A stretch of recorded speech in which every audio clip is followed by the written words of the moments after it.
त्याचबरोबर सर्व आमच्या मध्यवर्ती महाराष्ट्र एकीकरण समितीच्या सभासदांचं मीटिंग कोल्हापूरमध्ये लावावं आणि तदनंतर आपण पुढील रूपरेषा ठरवण्यासाठी आम्हाला सोपं जाईल ही माझी आपणा सर्वांना एक कळकळती विनंती आहे। आणि ग्रामपंचायतीमधून जो कन्नडचा वरवंटा सुरू झालाय तो आता महानगरपालिकेमध्ये येऊन पोहोचलेला आहे।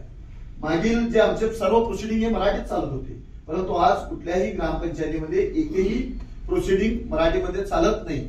साधं नोटीस जरी असेल तर ते ऑनलाईन प्रणालीप्रमाणे कन्नडमध्येच येतंय आणि आज संपूर्ण कानडीकरणाचा वरवंटा कर्नाटक सरकारनं लागू केलेला आहे, ह्याच्यामध्ये तीळ मात्र शंका नाही।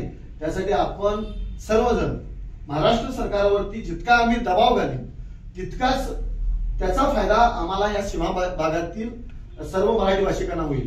कारण आमचे जेही कोणी महाराष्ट्रामध्ये जे उद्योजक म्हणून गेले त्या उद्योजकांना या सीमा भागातील कोणतंही सोयीसुविधा राहिलं नाही।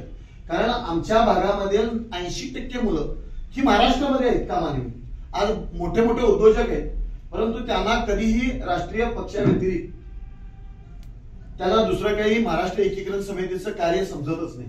कारण आज या मध्यवर्ती महाराष्ट्र एकीकरण समितीच्या चळवळीमुळे या आमचे जे उद्योजक तिकडे महाराष्ट्रामध्ये जे जाऊन राहिलेत त्यांना मान आणि सन्मान आहे। परंतु जर महाराष्ट्र एकीकरण समिती जर कार्यरत नसली असती तर त्यांची परिस्थिती बिहार आणि यूपी सारखी झाली असती। याची जाणीव ही उद्योजकांना करून देणं ही काळाची गरज आहे। असे एक आपल्याला मी सूचना मांडू इच्छितो की कारण आपण आपल्या ज्या भाषेत तिकडे गेलेत त्यांची इच्छाशक्ती आज आमच्या बरोबर राहिली नाही। मग त्या लोकांचंही मनपरिवर्तन करायचं असेल तर तिकडेही आपल्या शाखा उघडल्या पाहिजेत। जे उद्योजक आहेत त्यांनी महाराष्ट्र एकीकरण समितीच्या कार्यामध्ये सहभागी झालं पाहिजे। त्यांनी फक्त तिकडे व्यवहार करतात आणि महाराष्ट्र एकीकरण समितीचा फायदा घेतात। त्यासाठी आपल्या सर्वांना एक विनंती आहे, आपण सर्वजण थोर विचारवंत आहात। आजपर्यंत तुम्हाला महाराष्ट्र एकीकरण समितीचा ज्या प्रत्येक लढ्याचा अनुभव आहे, आमच्या घराण्यामध्ये जरी महाराष्ट्र एकीकरण समिती असेल तर